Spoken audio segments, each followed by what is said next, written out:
Hello, thank you for watching again. Here I just wanted to briefly talk about this new twist that I had on a previous build that I had. It's about getting Yateveo faster, and I gotta say, it actually is quite fun. It's pretty useful, especially in areas 1 and 2, because Yateveo can really be a huge nuisance to deal with and prevent survivors from doing critically important things, and it can waste a lot of their time. Sometimes it can waste their resources too, but I mean, I don't know. You just kind of have to get lucky, you know? But anyway, getting into it, we have Toxic for the cooldown, T-Phobos for the damage and the infection, and Energy Leech, Veil to keep your traps, kind of sneaky.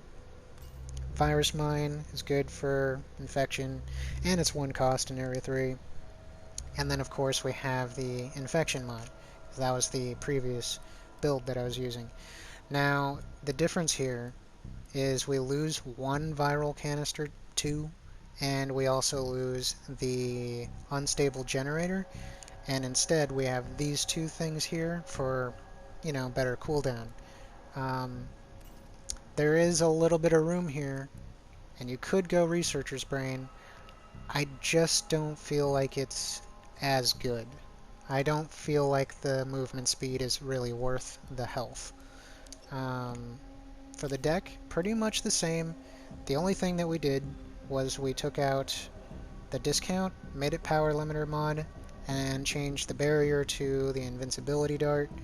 Um, I originally had the barrier when I was using the researcher's brain, and that wasn't really good enough. But now that we have Resilient Skin 3, you could put back in the barrier. I feel like that it provides enough niche uses that it can make your games more interesting. But this is a very safe card, and it will guarantee infection, it will guarantee damage, it will guarantee your zombie safety, and so that's also very, very nice. By Area 3, all of these cards are going to be 1, so you can really keep up a whole lot of pressure. The main thing, though, is you just don't want to burn yourself out. Because if you spawn a whole bunch of one-cost cards and try to fill up that creature cap and everything else, and then they just ultimate you to death, you're going to be left with no energy, and it's going to be miserable.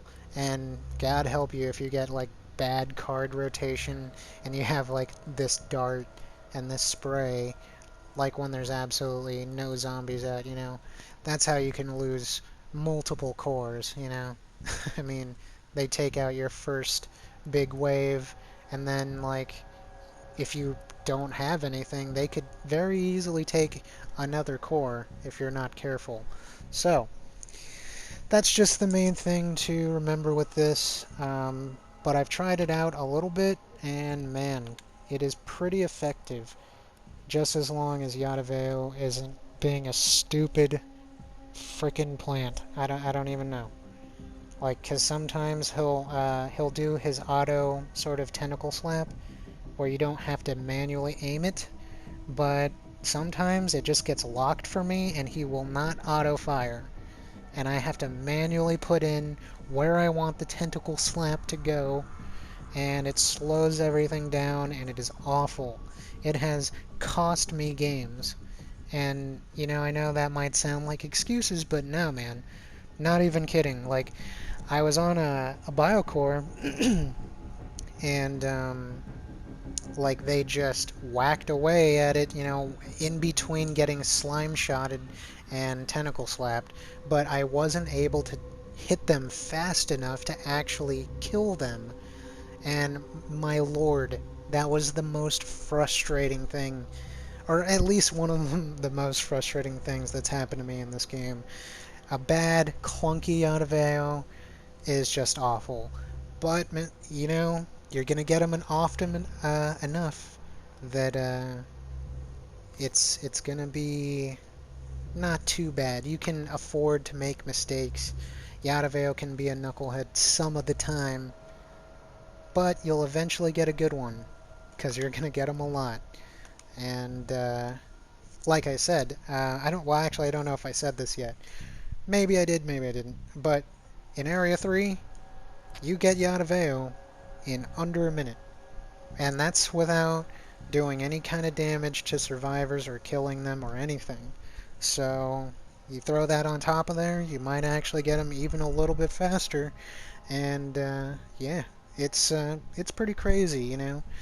Yateveo is actually great for this build and this deck because a big thing with this is areas 1 and 2 are very sparse um, on the resistance, you know?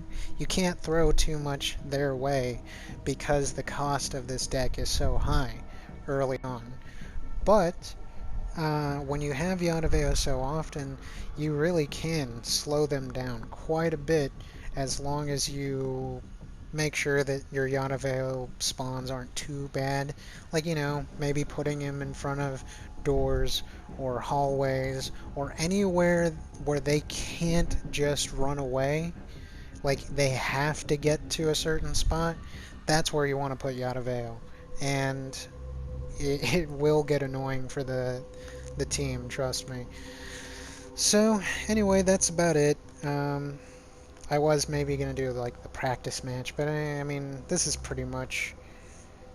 It's not too crazy. It's not anything that people haven't seen before, I'm sure. Um, but it works very well. So I definitely give it a try if it interests you at all. It's definitely one of my favorite ways to play Alex at the moment. So, anyway, thanks again for watching. I'll see you next time.